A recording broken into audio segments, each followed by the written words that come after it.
ಸ್ನೇಹಿತರ welcome to the channel. ಸ್ನೇಹಿತರ ನಾನು ಇವತ್ತು ಈ ವಿಡಿಯೋದಲ್ಲಿ ಜಗತ್ತಿನಲ್ಲಿ ಅತ್ಯಂತ ಯಶಸ್ವಿಯಾದ ವ್ಯಕ್ತಿಗಳ ಅವರು ಮಾಡುವಂಥ ಒಂದಿಷ್ಟು ಸೀಕ್ರೆಟ್ಗಳನ್ನು ನಾನು ನಿಮ್ಮ ಮುಂದಿಡಲು ಬಯಸುತ್ತೇನೆ. ಅದಕ್ಕೂ ಮುನ್ನ ಯಾರು ಈ ವಿಡಿಯೋಗೆ ಲೈಕ್ ಮಾಡಿಲ್ಲ ದಯವಿಟ್ಟು ಲೈಕ್ ಮಾಡಿ ಅಂತ ಹೇಳ್ತಾ, ಸ್ನೇಹಿತರೆ ಜಗತ್ತಿನಲ್ಲಿ ಅತ್ಯಂತ ಯಶಸ್ವಿಯಾದ ವ್ಯಕ್ತಿಗಳು ನಮ್ಮ ಕಣ್ಣೆದುರಿಗೆ ಬರುತ್ತಾರೆ.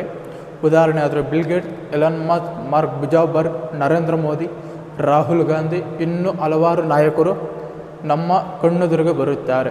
ಸ್ನೇಹಿತರೆ ಜಗತ್ತಿನಲ್ಲಿ ಅಷ್ಟೊಂದು ವ್ಯಕ್ತಿಗಳು ಯಶಸ್ವಿಯಾಗಲು ಕಾರಣಗಳೇನು, ಅವರು ಮಾಡುವಂತಹ ಟಿಪ್ಸ್ಗಳೇನು ನಾನು ನಿಮ್ಮ ಮುಂದಿಡಲು ಬಯಸುತ್ತೇನೆ.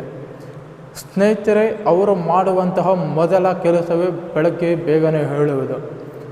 ಸ್ನೇಹಿತರೆ ಪ್ರತಿಯೊಬ್ಬ ವ್ಯಕ್ತಿಗೂ ದಿನದಲ್ಲಿ ಸುಮಾರು 24 ಗಂಟೆಗಳು ಮಾತ್ರ ಇರುತ್ತದೆ. ಆದರೆ ಆ ವ್ಯಕ್ತಿಯು ಅದನ್ನು ಹೇಗೆ ಉಪಯೋಗ ಮಾಡಿಕೊಳ್ಳುತ್ತಾನೆ ಎಂಬುದರ ಮೇಲೆ ಆ ವ್ಯಕ್ತಿಯ ಜೀವನ ನಿರ್ಧಾರವಾಗುತ್ತದೆ.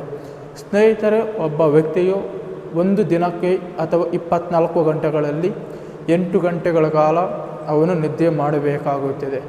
ಉದಾಹರಣೆ ಅಂದರೆ ಸ್ನೇಹಿತರೆ ಒಬ್ಬ ವ್ಯಕ್ತಿಯು 10 ಗಂಟೆಗೆ ಮಲಗಿಕೊಂಡರೆ ಬೆಳಗ್ಗೆ 5 ಗಂಟೆಗೆ ಏಳಬೇಕು, 11 ಗಂಟೆಗೆ ಮಲಗಿಕೊಂಡರೆ ಬೆಳಗ್ಗೆ 6 ಗಂಟೆಗೆ ಏಳಬೇಕು. ಈ ರೀತಿ ಯಾವ ವ್ಯಕ್ತಿಯು ತನ್ನ ಮಲಗುವ ಮತ್ತು ಹೇಳುವ ಸಮಯವನ್ನು ನಿಗದಿ ಮಾಡುತ್ತಾನೋ ಅವನು 21 ದಿನಗಳ ಮಾತ್ರ ಈ ಟಿಪ್ಸನ್ನು ಯೂಸ್ ಮಾಡ್ತಾನೋ ಅವನು ಜಗತ್ತಿನಲ್ಲಿ ಒಬ್ಬ ಯಶಸ್ವಿಯಾಗಿ ವ್ಯಕ್ತಿಯಾಗಲು ಹೊರಮೂಡಲು ಸಾಧ್ಯ. ಸ್ನೇಹಿತರೆ ಎರಡನೇ ಪಾಯಿಂಟ್ ಬಂದು ವ್ಯಾಯಾಮ ಅಥವಾ ಮೆಡಿಟೇಷನ್. ಸ್ನೇಹಿತರೆ ಒಬ್ಬ ವ್ಯಕ್ತಿಯು ಅವನು 24 ಗಂಟೆಗಳ ಕೆಲಸ ಮಾಡಬೇಕಾದರೆ ಅವನ ದೇಹದ ಎಲ್ಲ ಅಂಗಾಂಗಗಳು ಸಹ ಕೆಲಸ ಮಾಡಬೇಕಾಗುತ್ತದೆ. ಆ ಮಾಡಬೇಕಾದ ವ್ಯಕ್ತಿಯು 1 ಗಂಟೆಗಳ ಕಾಲ ತನ್ನ ಇಡೀ ದೇಹಕ್ಕಾಗಿ ಕೆಲಸ ಕೊಡಬೇಕಾಗುತ್ತದೆ.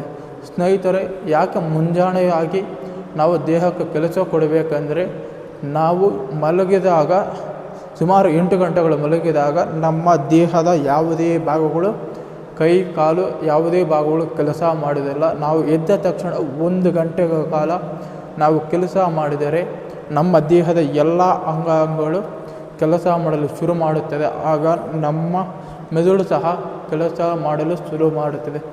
ಸ್ನೇಹಿತರೆ ಈ ಜಗತ್ತನ್ನು ಗೆದ್ದ ಅಂತ ಅಲೆಕ್ಸಾಂಡರ್ ಗುರು ಆದಂಥ ಅರಿಸ್ಟಾಟಲ್ ಹೇಳ್ತಾರೆ, strong body is the strong mind ಅಂತ. ನಮ್ಮ ದೇಹ ಎಷ್ಟು ಗಟ್ಟಿಯಾಗಿರುತ್ತೋ ಎಷ್ಟು ಕಾರ್ಯನಿರ್ವಹಿಸುತ್ತದೋ ಅದೇ ರೀತಿ ನಮ್ಮ ಮೆದುಳು ಸಹ ಅಷ್ಟೇ ಕೆಲಸ ಮಾಡುತ್ತದೆ. ಸ್ನೇಹಿತರೆ ಮೂರನೇ ಪಾಯಿಂಟ್ ಬಂದು ವೇಳಾಪಟ್ಟಿ, ಟೈಮ್ ಟೇಬಲ್ ಅಂತ ಕರೀತಾರೆ. ಸ್ನೇಹಿತರೆ ನಾವು ಬೆಳಗ್ಗೆ ಎದ್ದ ತಕ್ಷಣ ಒಂದು ವ್ಯಾಯಾಮ ಮಾಡಿದ್ರಿ, ತದನಂತರ ನಮ್ಮ ದಿನಚರಿ ಹೇಗಿರಬೇಕು ಎಂದು ನಾವು ವೇಳಾಪಟ್ಟಿಯನ್ನು ತಯಾರು ಮಾಡಿಕೊಳ್ಳಬೇಕಾಗುತ್ತದೆ. ಎಷ್ಟು ಗಂಟೆಗೆ ಊಟ ಮಾಡಬೇಕು, ಎಷ್ಟು ಗಂಟೆಗೆ ಓದಬೇಕು, ಎಷ್ಟು ಗಂಟೆಗೆ ಬರೀಬೇಕು, ಎಷ್ಟು ಗಂಟೆಗೆ ನಮ್ಮ ಸ್ನೇಹಿತರ ಜೊತೆ ಹೋಗಬೇಕು, ಇನ್ನೂ ಮುಂತಾದ ಕಾರ್ಯಗಳನ್ನು ನಮ್ಮ ದಿನವಿಡೀ ವೇಳಾಪಟ್ಟಿಯಲ್ಲಿ ನಾವು ಮಾಡಿಕೊಳ್ಳಬೇಕಾಗುತ್ತದೆ. ಸ್ನೇಹಿತರೆ 4ನೇ ಪಾಯಿಂಟ್ ಬಂದು ತಾಳ್ಮೆ.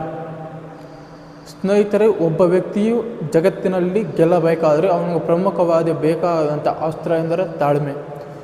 ಸ್ನೇಹಿತರೆ ತಾಳ್ಮೆ ಎಂದರೆ ಕನ್ನಡದಲ್ಲಿ ಒಂದು ಗಾದೆ ಇದೆ, ತಾಳಿದೇವನ ಬಾಳಿಯಾನ ಅಂತ. ಸ್ನೇಹಿತರೆ ಒಬ್ಬ ವ್ಯಕ್ತಿಯು ತನ್ನ ಜೀವನದಲ್ಲಿ ಗೆದ್ದಾಗ ಅಥವಾ ಸೋತಾಗ ಅವನಿಗೆ ಬಹಳ ಮುಖ್ಯ ಬೇಕಾಗಿರೋದು ತಾಳ್ಮೆ. ಸ್ನೇಹಿತರೆ ತಾಳ್ಮೆ ಬಹಳ ಮುಖ್ಯ. ಅದು ಒಬ್ಬ ಯಶಸ್ವಿ ವ್ಯಕ್ತಿಯಾಗಲಿ ಹಾಗೂ ಯಶಸ್ವಿಗೆ ಹೊರಟಂತಹ ವ್ಯಕ್ತಿಯಾಗಲಿ ಬಹಳ ಮುಖ್ಯ. ಸ್ನೇಹಿತರೆ 6ನೇ ಪಾಯಿಂಟ್ ಬಂದು ನಾವು ನಮ್ಮ ತಪ್ಪುಗಳಿಂದ ಕಲಿಯಬೇಕಾಗುತ್ತದೆ. ಉದಾಹರಣೆ ಸ್ನೇಹಿತರೆ ನಾವು ನಮ್ಮ ಪರೀಕ್ಷೆಯಲ್ಲಿ ಫೇಲಾದಾಗ ನಾವು ಎಲ್ಲಿ ಯಾವ ಸಬ್ಜೆಕ್ಟ್ನಲ್ಲಿ ಯಾವ ವಿಷಯದಲ್ಲಿ ನಾವು ಫೇಲಾಗಿದ್ದೀವಿ ಆ ವಿಷಯಕ್ಕೆ ಸಂಬಂಧ ಮಾಹಿತಿಯನ್ನು ನಾವು ಮುಂದಿನ ಪರೀಕ್ಷೆಯಲ್ಲಿ ಆ ತಪ್ಪನ್ನು ಮಾಡಬಾರದು. ಸ್ನೇಹಿತರೆ ನಾವು ಗೆದ್ದಾಗ ಅಥವಾ ಸೋತಾಗ ನಾವು ಈ ಒಂದು ಕಾರ್ಯವನ್ನು ನಾವು ಮಾಡಲೇಬೇಕಾಗುತ್ತದೆ. ಸ್ನೇಹಿತರೆ ಜಗತ್ತಿನ ಶ್ರೀಮಂತರು ಮಾಡುವ 7ನೇ ಟಿಪ್ಸ್ ಕಡಿಮೆ ಮಾತನಾಡುವುದು. ಸ್ನೇಹಿತರೆ ನಾವು ಬಹಳಷ್ಟು ವ್ಯಕ್ತಿಗಳನ್ನು ಗಮನಿಸಬಹುದು. ಎಲನ್ ಮಸ್ಕ್ ಆಗಿರಲಿ, ನರೇಂದ್ರ ಮೋದಿ ಆಗಿರಲಿ, ರಾಹುಲ್ ಗಾಂಧಿ ಆಗಿರಲಿ, ಇನ್ನೂ ಹಲವಾರು ನಾಯಕರು ಕಡಿಮೆ ಮಾತನಾಡಿ ಹೆಚ್ಚು ಕೆಲಸವನ್ನು ಮಾಡುತ್ತಾರೆ. ಆದರೆ ಇಂದಿನ ಯುವ ಪೀಳಿಗೆಗಾಗಿ ಹೆಚ್ಚು ಮಾತನಾಡಿ ಕಡಿಮೆ ಕೆಲಸ ಮಾಡುತ್ತಾರೆ. ಅದಕ್ಕಾಗಿ ನಾವು ಕಡಿಮೆ ಮಾತನಾಡಿ ಹೆಚ್ಚು ಕೆಲಸ ಮಾಡಬೇಕು ಆಗುತ್ತೆ. ಸ್ನೇಹಿತರೆ, 8ನೇ ಪಾಯಿಂಟ್ ಬಂದು ವಿಫಲರಾಗಲು ಹೆದರಬೇಡಿ. ಅಂದರೆ ಸ್ನೇಹಿತರೆ, ನಮಗೆ ಯಾವುದೋ ಒಂದು ಆಪತ್ತು ಬಂದಿತ್ತು, ಯಾವುದೋ ಕಷ್ಟ ಬಂದಿತ್ತು, ಯಾವುದೋ ಸೋಲು ಬಂದಿತ್ತು ಅಂತಾಗ ನಾವು ಹೆದರದೆ ನಮ್ಮ ಗುರಿಯನ್ನು ಮುಟ್ಟಿದರೆ ನಾವು ಇಂದಲ್ಲ ನಾಳೆ ಆದು ನಮ್ಮ ಗುರಿಯನ್ನು ಮುಟ್ಟುತ್ತೇವೆ. ಸ್ನೇಹಿತರೆ, 9ನೇ ಪಾಯಿಂಟ್ ಅವಾಯ್ಡ್ ದ ಮೊಬೈಲ್.